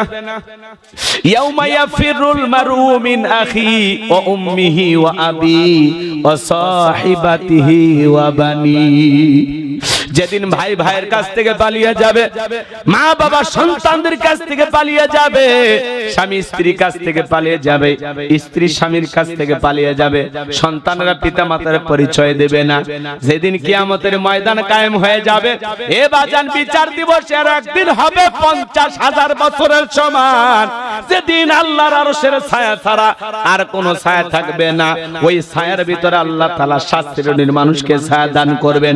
ওটা হলো কিয়ামতের ময়দানে আল্লাহ তৈরি করা ভিআইপি গ্যালারি, সেখানে আল্লাহ তাআলা তার প্রিয় গোলামদেরকে স্থান দেবেন। ওই কিয়ামতের ময়দানে মানুষ পানি পানি বলে চিৎকার মারবে, আর দলে দলে মানুষ বিশ্ব নবীর দিকে রওনা করবেন। কিছু মানুষের চোখের সামনে আল্লাহ তাআলা পর্দার আবরণ তৈরি করে দেবেন। আল্লাহ সংখ্যায় আমি আমার অনেক উম্মতকে আসতে দেখলাম, কেন জানি সংখ্যাটা কমে গেল, ব্যাপারটা বুঝতে পারলাম না। আল্লাহ তখন ডেকে বলে, বন্ধু পাইকারি দরে আপনি সবাইকে হাউজে কাউসারের পানি পান করাইতে পারবেন না। দুনিয়ার জীবনে 2টা অপরাধ করেছিল যারা, আপনার হাতে আজকে হাউজে কাউসারের পানি পাবে না তারা। জোরে বলেন কয়টা অপরাধ? জানতে মনে চায়, কথা বলেন বলেন, বলবো ভালো করে বোঝেন আমার ভাইয়েরা। যে কথা আমি বলতে চাচ্ছিলাম বাজান, দিল দিয়া কথাগুলো বোঝার চেষ্টা করবেন। নবী আমার হাউজে কাউসারে পেয়ালা নিয়ে দাঁড়িয়ে আছেন, সুবহানাল্লাহ। হযরত আবু বকর পেয়ালাগুলো ভরা দিবেন, মাঝখানে দাঁড়িয়ে থাকবেন হযরত ওমর। হযরত ওমর বিশ্ব নবীর হাতে দিবেন, আর নবীজি আর আদরের উম্মতদেরকে খুঁজে খুঁজে কিয়ামতের ময়দানে হাউজে কাউসারের পানি পান করা দিবেন। নবীজির হাতে এক পেয়ালা হাউজে কাউসারের পানি যদি পান করতে পারেন, জান্নাতে ঢোকা পর্যন্ত তার আর তৃষ্ণা লাগবে না, তৃষ্ণা মিটে যাবে। বলুন সুবহানাল্লাহ। নবীজির হাতে কিয়ামতের ময়দানে কারা কারা হাউজে কাউসারে পানি পান করতে চান, 2টা হাত তুলে আল্লাহকে দেখা। আল্লাহ কিয়ামতের ময়দানে আমাদের সবাইকে নবীজির হাতে হাউজে কাউসারে পানি পান করা তৌফিক দান করুন। এটা জোরে বলুন আমিন।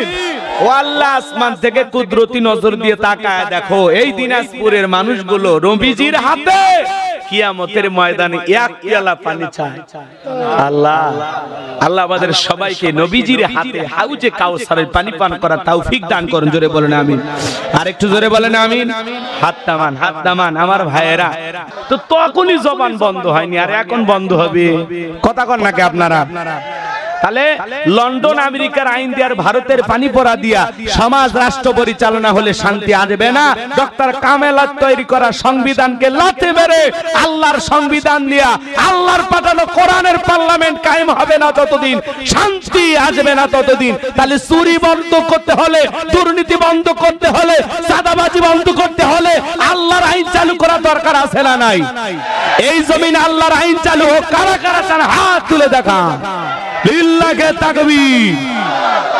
হাত নামান। জমিন যার আইন চলবে সে আল্লাহ। আলা লাহুল খালকু ওয়াল আমরু, সৃষ্টি যার আইন চলবে তা। কোন আইনে বান্দাকে সাইজ করা যায় আল্লাহর সাথে ভালো বুঝি আমরা। এ কথা বল নাকি আপনারা রাগ করেন? অনেকে বলে না না এলে আইন চলবে না, বলে ওগুলো ব্যাক ডেট। আমরা বলি বেটা ব্যাক ডেট না আপডেট, খালি টেস্ট।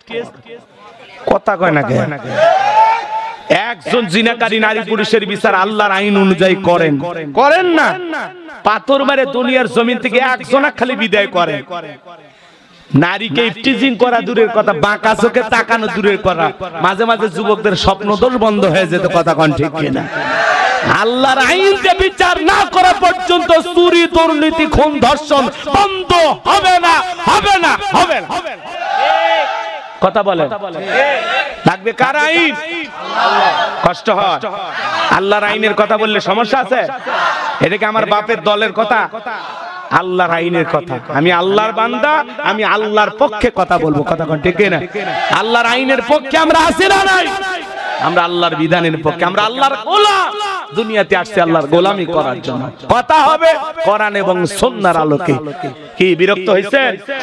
কারণ এই দেশে দুর্নীতি করে লুটে পুটে খায় দেশের 12টা বাজাইছে। কথা বলে না কেন? 11 লক্ষ কোটি টাকা দুর্নীতি করে বিদেশে পাচার করা হয়েছে। নেতা দেশি, বাড়ি বিদেশি, এমন নেতা আছে বহুটা বিদেশি। কথা কয় না কে আপনারা? এরকম আছে না নাই? হাজার হাজার বিঘে জমি জোর করে দখল করছে। ব্যাংকে কত হাজার কোটি টাকা এক এক নেতার। আহারে, নেতার বইয়ের অ্যাকাউন্টে টাকা বেশি, নেতার সাথে নেতার বইয়ের অ্যাকাউন্টে টাকা বেশি। কথা কন না আপনারা?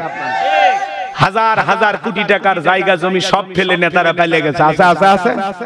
5-10 কোটি টাকা দামের গাড়িগুলো গ্যারেজে পড়ে আছে। এমপি মন্ত্রী নাই, সব ভাইগে গেছে। কথা বলেন। মন্ত্রীরা সব কোথায় গেল? এমপিরা সব কোথায় গেল? কোথায় কাদের কাকা? ওদের সারা দেশটা এখন লাগে ফাঁকা ফাঁকা। পালাবো না। কথা কেন? পালাবো না, পালাবো না, পালাবো না, যাই না তাদের দেখা। ওদের সারা দেশটা এখন লাগে ফাঁকা ফাঁকা। আইন মন্ত্রী আটকে গেল আইনেরই ফাঁকে। দাড়ি সারা দরবেশটারে ভণ্ড ভণ্ড লাগে। দাড়ি কেটে নৌকা চড়ে পালাচ্ছে। ওরা জীবন দিয়েছে তাও নৌকা সারেনি। দাড়ি সারা দরবেশটারে ভণ্ড ভণ্ড লাগে। এখন অবশ্য দীর্ঘদিন জেলখানে থাকার কারণে আবার নতুন করে দাড়ি। কথা বলেন না কেন? শুনেছি ভাই কত নেতা নেত্রী খাইতেছে ভাই ডান্ডা। বিচারপতি কালামানিকের ফাটিয়েছে নাকি আন্ডা। এটা আমার খবর না, মিডিয়ার খবর। এই বিচারপতি শামসুদ্দিন মানিক আল্লামা সাইদি হুজুরকে মৃত্যুদণ্ডের রায় দিয়েছিল। কথা বলেন ঠিক কিনা? আমরা বলতে চাই ওই বিচারক নামের কুখ্যাত মানিককেও একই ট্রাইব্যুনালে মৃত্যুদণ্ডের রায় দিতে হবে। যেই ব্যারিস্টার তুরিন আফরোজ আল্লামা সাইদি হুজুরকে মৃত্যুদণ্ডের রায়ের ব্যাপারে সহকারী ছিল। কথা বলেন না কেন? সেই ব্যারিস্টার তুরিন আফরোজকে গ্রেফতার করা হয়েছে, 7 দিনের রিমান্ডে নেওয়া হয়েছে। আলহামদুলিল্লাহ। যারা সোনার মানুষটাকে বিদায় করেছে, আমরা বলতে চাই ব্যারিস্টার তুরিন আফরোজ সহ এই কুখ্যাত কালামানিক সহ ব্যারিস্টার সুমন সহ এই সমস্ত মানুষেরা যারা আল্লামা সাইদি হুজুরকে বিদায় করে দিয়েছে, এদের দৃষ্টান্তমূলক শাস্তি দিতে হবে। কথা বলেন না কেন? আল্লাহর খেলা, আল্লাহর খেলা। আলেমদের বিরুদ্ধে উল্টা পাল্টা রায় দাও, মিথ্যা অপবাদ দাও, তহমত দাও, বাজে ভাষায় গালি দাও, আল্লাহর ফয়সালা। কথা বলেন না কেন? সোনার মানুষটাকে 13 বছর মিথ্যা মামলা হামলা দিয়ে জেলখানায় বন্দী করে রেখেছিল। উনি নাকি 300 নারীকে ধর্ষণ করছে। একটু জোরে কর নাউজুবিল্লাহ। এক নারীকে জিজ্ঞাসা করা হলো, অনেক কষ্টে একজন নারীকে পাওয়া গেছে, আদালতে সাক্ষী দেওয়ার জন্য নিয়ে আসা হয়েছে। বলে সে হুজুর, বলে হ্যাঁ। তো তোমার জন্ম কত সালে? বলে 75 সালে। জন্ম 1975 আর ধর্ষণ হয়েছে 1971।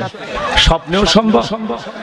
শয়তান পর্যন্ত বলে এর চাইতে বড় মিথ্যা কথা আর হতে পারে না। মিথ্যা মামলা টামলা দিয়ে আলেমদেরকে ফাঁসানো হতো। কথা বলে না কেন? আজ আলেমদের বিরুদ্ধে মিথ্যা অপবাদ আছে না নাই?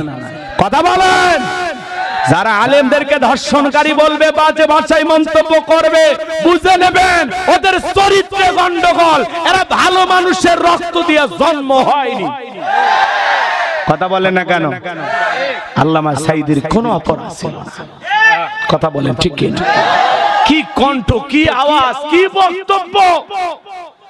50 বছর কোরআনে তাফসীর করেছেন। বক্তব্য দিতে গিয়ে কখনো উল্টাপাল্টা কথা বলে না। কি ঠান্ডা মাথায় তাফসীর করতেন, আর কোটি কোটি মানুষ তার ভক্ত। কথা বলে ঠিক কিনা?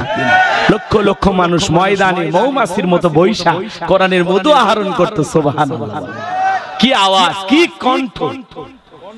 নাহমাদুল্লাহ বলে শুরু করলেই ময়দান ঠান্ডা, হাজার হাজার লক্ষ লক্ষ মানুষ যায়, কোনো আওয়াজ নাই, কোনো চিল্লাপাল্লা নাই। সুবহানাল্লাহ! এমন সোনার মানুষ আর হাজার বছরেও পাবো না। আল্লাহ যেন আল্লামা সাঈদী হুজুরকে জান্নাতের উচ্চ মাকাম দান করেন। এটা জোরে কর না আমিন। কষ্ট পাইছেন আপনারা? তাহলে বিচারপতি মানিকের বিচার হওয়া দরকার আছে না নাই?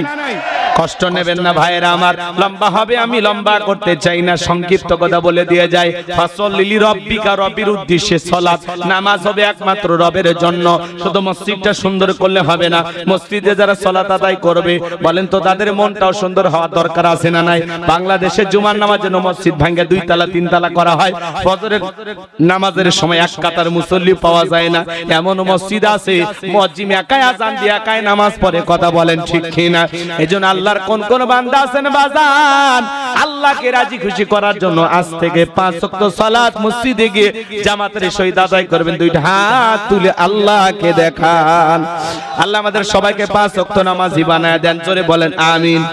আর একবার জোরে বলেন আমিন। হাত নামান।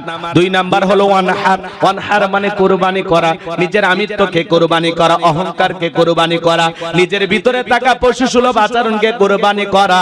শহীদ আবু সাঈদের মতো দেশের জন্য কুরবানি হওয়া, মুগ্ধ ভাইয়ের মতো কুরবানি হওয়া। নিজের জান, মাল, অর্থ, সময় সব কুরবানি হবে কার জন্য? আর আমরা মনে করি কুরবানি মানে খালি গরু ছাগল জবাই করা। 7 জন একটা গরু ভাগে কেনে, 4 জন দড়ি ধরে টানে, পিছন থেকে 3 জন ঠেলে। এমন দুর্বল গরু, সেই গরুর উপরে বয়স্ক ভাতা ওয়াজিব।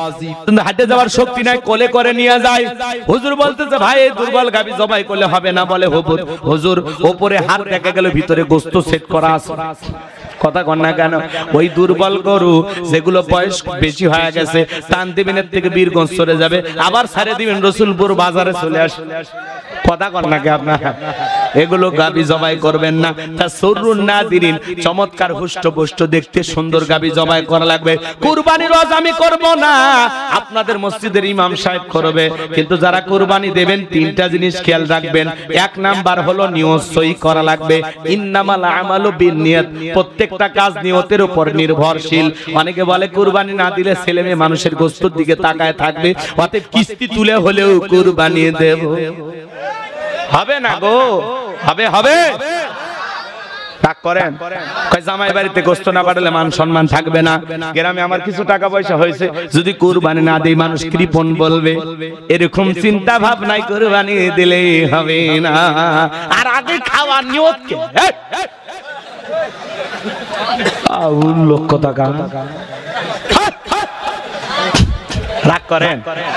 আমি আপনাদেরকে বলতেছি না তো, এমনি ওই সমস্ত আপনারা ভালো মানুষ শোনে কুরবানি দিতেছেন আল্লাহ খুশি করার জন্য।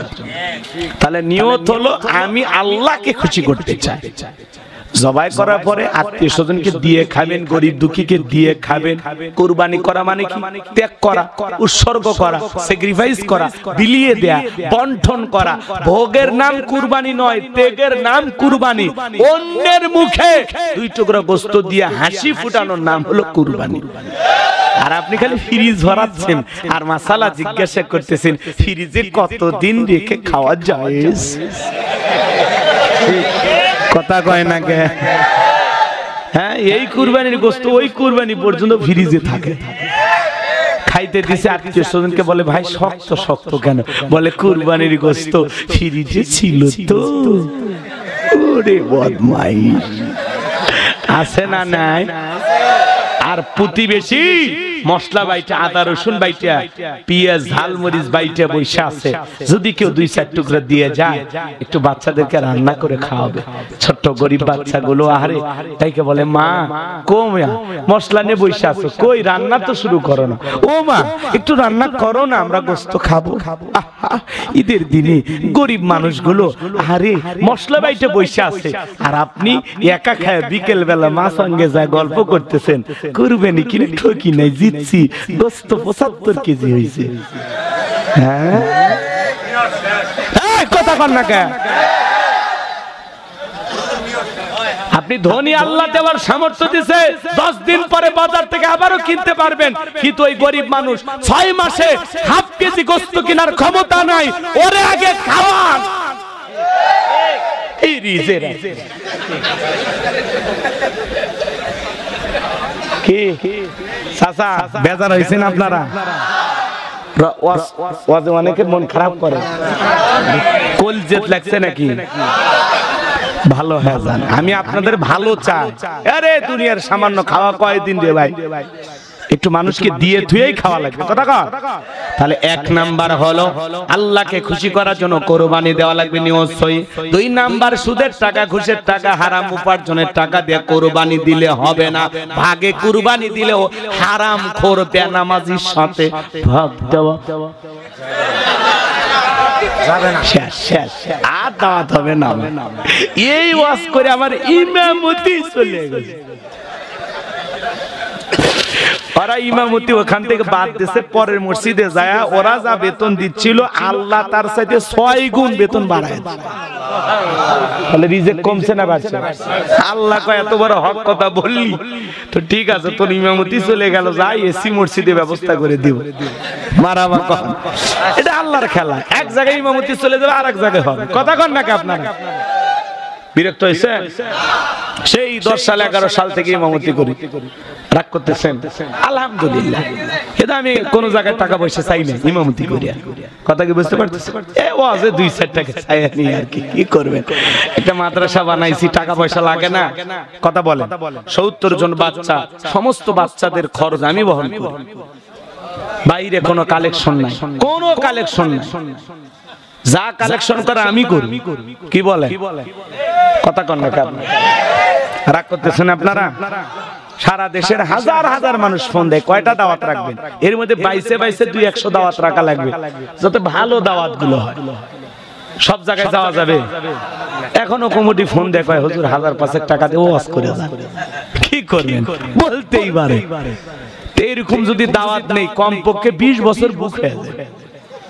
ওগুলো না, 22 একটু ভালো মানসম্পন্ন কমিটি, ভালো যাদের আয়োজন ভালো, কলিজাওয়ালা মানুষ, এদের ভাইয়ের কলিজা। কথা কন না কেন? এরকম কলিজাওয়ালা মানুষের দরকার। কারণ আমি আপনার এই টাকা দিয়ে মদ খাবো না, গাঁজা খাবো না, সিনেমা হল বানাবো না। আমি বানাইছি মাদ্রাসা, পাশাপাশি একটা মসজিদ বানাবো, গণকবরস্থান বানাবো ইনশাআল্লাহ। আর এইবার আল্লাহর গোলাম একটু হজে যাওয়ার নিয়ত করছে, একটু দোয়া করবেন আল্লাহ যেন কবুল করেন। এই মাসের 29 তারিখে হয়তো আল্লাহ চাইলে তারে গোলাম তার ঘরে যাবে ইনশাআল্লাহ। কি বাজান, দোয়া করবেন না আমার জন্য? বিরক্ত হইছেন আমার কথায়? একটা তাকবীর দেন, লিল্লাহি তাকবীর। তাহলে আল্লাহ পবিত্র, তিনি পবিত্র বস্তুকে ভালোবাসেন। হালাল উপার্জনের টাকা দিয়ে কুরবানি দিতে হবে ইনশাআল্লাহ। আর 3 নাম্বার, ফাসাল্লিলি রাব্বিকা ওয়ানহার। 1 নাম্বার হলো রবের উদ্দেশ্যে সালাত আদায় করা, আর 2 নাম্বার হলো রবের উদ্দেশ্যে কুরবানি করা। তার মানে আগে নামাজ পড়ো, তারপরে কুরবানি করো। তাহলে নামাজি হয়ে কুরবানি করব ইনশাআল্লাহ। আর ফজরের নামাজ নাই, ঈদের নামাজ নাই, 9টার দিকে নতুন লুঙ্গি পরে গরুর দড়ি বেঁধে বসে আছে আর বলে হুজুর এতক্ষণ লাগলো ঈদের নামাজ শেষ করতে, তাড়াতাড়ি জমা করে দেন, অনেক কাজ কাম বাকি আছে। দুলা ভাই পিকনিক খাওয়া হবে, গোশত খাওয়া হবে, এই কুরবানি আল্লাহর দরবারে কবুল হবে না। আপনার নিয়ত সহি, টাকা হালাল, নামাজি, 10,000 টাকার একটা ভেড়াও যদি কুরবানি দেন, 20,000 টাকার একটা ছাগলও যদি কুরবানি দেন, ওই ছাগলের রক্ত, ভেড়ার রক্ত জমিনে পড়ার আগে আল্লাহর কাছে কবুল হয়ে যাবে। ওয়ালাকি ইয়ানালুহু তাকওয়া মিনকুম, আল্লাহ বলে বান্দা তোর অন্তরে কি আছে ওইটা আমি আল্লাহ দেখব। সুবহানাল্লাহ। তাহলে আমাদের অন্তর পরিষ্কার থাকা দরকার আছে না নাই? 3 নাম্বার আয়াত, ইন্না শানিয়া কাহুয়াল আবতার। আল্লাহু আকবার বলেন। ইন্না শানিয়া কাহুয়াল আবতার। নবী গো, যারা আপনাকে লেসকালারির অংশ বলে, ও নবী আপনাকে নে বাজে ভাষায় গালি দেয়, মন খারাপ করবেন না, কষ্ট মনের মধ্যে নেবেন না, ওদের বংশে বাতি জ্বালানোর কেউ থাকবে না। নবী গো, আপনার ছেলে সন্তানগুলোকে আমি আল্লাহ উঠায় নিলাম। কাফেররা সমালোচনা করে, কষ্ট মনের মধ্যে নেবেন না, আপনাকে মহব্বত করে, আপনাকে ভালোবাসার কোটি কোটি রূহানি সন্তান আমি আল্লাহ দুনিয়ার জমিনে পাঠাবো, যারা আপনার জন্য জীবন দিতে প্রস্তুত থাকবে। বলুন সুবহানাল্লাহ। পৃথিবীতে 200 কোটির উপরে মুসলমান, আমরা সবাই নবীজির রূহানি সন্তান। এটা মারহাবা কোন? ফ্রান্সের জালেমেরা নবীজির কার্টুন প্রদর্শন করে, নাকটা বেঁকা করে দিয়া, মুখে কয়েকটা দাড়ি লাগায়া, বড় বড় কার্টুন দেয়ানে প্রদর্শন করে, কার্টুন লাগায়, বলে ইনি মুহাম্মদ। জোরে কোন নাউজুবিল্লাহ। আমার নবী কি দেখতে কার্টুনের মতো? এই পৃথিবীর সবচাইতে সুন্দর মানুষটির নাম মুহাম্মদ রাসূলুল্লাহ সাল্লাল্লাহু আলাইহি সাল্লাম, যে নবীর চরিত্রের সার্টিফিকেট আল্লাহ দিয়া বলেন, ওয়া ইন্নাকা লাআলা খুলুকিন আযীম। আল্লাহ থেকে বলে, নবী গো আপনি হলেন পুত্র পবিত্র, মহান চরিত্রের অধিকারী। আযীম আরবিতে এমন একটি শব্দ যার গভীরতা মাপা যাবে না। নবীর চরিত্র নিয়ে আলোচনা করলে কুল কিনারা খুঁজে পাওয়া যাবে না। বলুন সুবহানাল্লাহ। যে নবী 63 বছরের জিন্দেগিতে একটি মিথ্যা কথা বলেননি, এমন বিশ্ব রেকর্ড পৃথিবীর আর কোন নেতার আছে? জীবনে কখনো তুমি মিথ্যে বলনি, তাই তো তোমায় পেতে কাঁদে এই ধরনী। জোরে কোন মারহাবা।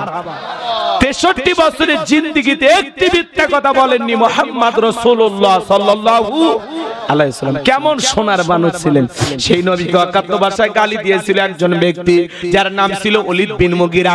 অকাত্য ভাষায় নবীকে গালি দেয়, আল্লাহ সহ্য করলেন না, আয়াত নাজিল করে বলেন, উতুল্লিম বাদা যালিকা জানিম। নবী গো, এই ওলীদ বিন মুগীরা হলো পিতৃ পরিচয়হীন যার সন্তান, এর জন্মের ঠিক নাই। ওলীদ বিন মুগীরা ডেকে বলে, নবী এত বড় কথা আপনি আমাকে বললেন, ঠিক আছে আপনি থাকেন, ছেলেটা বৈধ না অবৈধ জানে কে? ফ্যাক্টরির মালিক, তার মানে তার মা। তার মায়ের কাছে চলে গেল, তার মায়ের নাম ছিল ঝর্ণা। ডেকে বলে, মা করবি না কোনো তাল বাহানা, নবী মুহাম্মদ আমাকে বলেছেন তুল্লিম বাদা যালিকা জানিম, আমার নাকি জন্মের ঠিক নাই, আমি নাকি পিতৃ পরিচয়হীন যার সন্তান। ওলীদ বিন মুগীরার মায়ের নাম ছিল ঝর্ণা। মনে মনে ভাবে, এত গোপন তত্ত্ব নবী জানলো কেমনে? নবী তো জানতেন না, নবীকে জানিয়ে দিয়েছেন তিনি কে। এইবার ওলীদ বিন মুগীরার মা বলতেছে, বাবা আমারও বয়স হয়ে গেছে, মিথ্যা আমি বলবো না, ব্যবসা বাণিজ্যের কাজে তোর বাবা এতটাই ব্যস্ত থাকতো, আমার যৌবনের সোনালী দিনগুলো চলে যায়, তোর বাবা আমার ফিরেও তাকায় না। দেখবেন যে ভাইয়েরা যখন বিদেশে থাকে, এলাকায় দেবর আমদানি কমে না বাড়ে, ওরা স্লোগান দেয়, ভাবি ভাইয়া তোমার বর, আমি যে দেব। ভেবে দেখো ভাবি কার কত দাবি, ভাই গেছে মালয়েশিয়ায়, আমি তো দেশে আছি। কথা কন নাকি আপনারা? মহিলা সাথে যা গুনগুন করে গান গায়, সে যে কেন আসে না, কিছু ভালো লাগে না, এবার আসুক তারে আমি মজা দেখাবো। বলে ভাই নাই তাতে কি, ভাবি আমি তো আছি। সুযোগ পাইলে ভাবির ঘরে ঢুকে বলে, ভাবি আপনার যে চেহারা দেখে মনে হয় না যে আপনার বিয়ে হয়েছে। এই বদমাইশ ছেলে, বিয়ে না হলে ভাবি ডাকলি কারে? কথা কয় ভাবি তো ডিজিটাল ভাবি এগুলো শুনে খুশি হয়ে যায়। ভাবি যদি নেককার আল্লাহওয়ালা হইতো, হাফেজা আলেমা হইতো, ভাবির অন্তরে যদি আল্লাহর কোরআনের জ্ঞান থাকতো, দেখে বলতো কুল্লিল মুমিনিনা ইয়াগুদ্দুনা মিন আবসারিহিম। আল্লাহ বলেছেন মুমিন পুরুষের দৃষ্টি থাকবে নিচের দিকে। দেবরে আমাকে দেখার অধিকার আছে, কিন্তু আমাকে দেখার অধিকার তোর ভাইয়ের আছে, কিন্তু তোর জন্য আমাকে দেখা জায়েজ নাই, ঘর থেকে বের হয়ে যা। এ কথা কন নাকি আপনারা? মা বোন যারা আওয়াজ শুনতেছেন, মা দুইটা পুরুষ হইতে দূরে থাকবেন, একটা দেবর আর একটা দুলা ভাই। এরা হলো মৃত্যু তুল্য, বিষাক্ত সাপের চাইতেও ভয়ঙ্কর। কথা কয় না কে? বোনেরা শুনে যান, জীবনে কোনোদিন দেবর আর দুলা ভাইয়ের মোটর সাইকেলে উঠবেন না। ভাঙ্গা রাস্তা থেকে এমন ব্রেক ধরবে, টের পাবা তখন। পাগলিরা বোঝে না, খালি ওয়াজ শোনে। মাঝে মাঝে দেখেন না, দেবর কেনে ভাবি উধাও, শালিক নিয়ে দুলে ভাইয়ের খবর নাই, নেটওয়ার্ক বিজি আছে না নাই? সমাজ শেষ করে দিয়েছে। মূল অস্ত্রের নাম হলো মোবাইল। এই মোবাইলের ওজন কম, কিন্তু মোবাইলের মাধ্যমে পাপের ওজনটা অনেক বেশি। ঘরের জানালা দরজা লাগায় একা একা মোবাইলে কম্বলের ভিতরে কথা কয় না কে? উল্টা পাল্টা ভিডিও দেখে। মা যখন দরজা না করে, রুবেলের ভিতরে কি হয় রে, তখন বাংলাদেশের স্বাধীনতার যুদ্ধ পড়ার ভান করে, বলে মা সামনে পরীক্ষা তো পড়তেছি। কথা কয় না কে? আর মা যখন চলে যায় আবারও মোবাইলে উল্টা পাল্টা ভিডিও দেখে। আছে না না? দেশে মোবাইল আইছে, চিঠি বন্ধ হইয়াছে, দিওয়ানা বানাইছে, পোলা মাইয়ার মনের কথা ভাসে বাতাসে। কি চাচা বলবো? রাগ করবেন না তো? দেখো বলা পানের মন বাদা ফেসবুকে এখন, মোবাইলে চ্যাটিং কইরা কাটায় সারাক্ষণ। এই মোবাইল পাইয়া দেখো মদনের মাইয়া, এই মোবাইল পাইয়া দেখো মদনের মাইয়া কি কাণ্ড ঘটাইছে, স্বামী সংসার রাইখা নাকি পালাইয়া গেছে, সে যে স্বামী সংসার রাইখা নাকি পলাইয়া গেছে। দুই বাচ্চার মা, চার বাচ্চার মা পরকীয়া প্রেম করে আরেকটা ছেলের হাত ধরে পালিয়ে যায়। যে নারী স্বামী রেখে সন্তান রেখে আরেকটা পরপুরুষের হাত ধরে পালিয়ে যায়, ওটা নারী না, ওটা নারী জাতির কলঙ্ক, বিশ্বাসঘাতক নারী। কেমনে পারলাম আর স্বামী রেখে সন্তান রেখে আরেকটা ছেলের হাত ধরতে? কেমনে পারো? কেমনে পারো মা? এই কথা কন না কেন? বাড়ি হলো সেই টাঙ্গাইল, চলে আসছে দিনাজপুর। কি হয়েছে মা? বলে এই গ্রামের বলটু। কি করছে? বলে মোবাইলে আমার সাথে প্রেম করেছে। আর কি করেছে? বলে আমরা স্বামী স্ত্রীর মতো হোটেলে ছিলাম। তো কি হয়েছে? বলে এখন ফোন ধরে না, বিয়ে করবে না। তো সমস্যা কি মা? বলে আমি নিয়ত করে আসছি, যদি আমাকে বিয়ে না করে আমি আত্মহত্যা করে মারা যাব। তো বলতেছে তোমার আগে বিয়ে হয়েছে? বলে হ্যাঁ। তো আগের স্বামী কয় ডিভোর্স দিয়েছি, বাচ্চা দুইটা আছে, মায়ের কাছে রেখে আসছে। তুই এখন এই বল্টুর কাছে কি চাও? বলে আমার পেটে 3 মাস, ওই সন্তানের বাপ, পরিচয় না দিলে আমি মরে যাব। এরকম মহিলা তো মরে যাওয়াই উচিত। তুমি খাদিজা ফাতিমার উত্তরসূরি মা, তোমার পেট থেকে নবী রাসূলদের জন্ম, সাহাবায়ে কিরামদের জন্ম, ওলি আউলিয়াদের জন্ম, মুফতি মুহাদ্দিসের জন্ম, তোমরা হাফেজের আলেমের মা। ও মা, নিজেকে এত সস্তা বানায় না। নারীর মর্যাদা অনেক বেশি, অনেক বেশি, অনেক বেশি। পর্দায় থাকো। নিজের সম্মান যদি বাড়াইতে চাও, পর্দায় থাকো। আসিয়া প্রমাণ করে দিল দুলা ভাই কখনো আপন ভাই হয় না, তাওই কখনো বাপের মতো হয় না। অনেক শিক্ষকের কাছে মেয়েকে পড়তে দেন, শিক্ষকের বাচ্চা আপনার মেয়ের পেটে।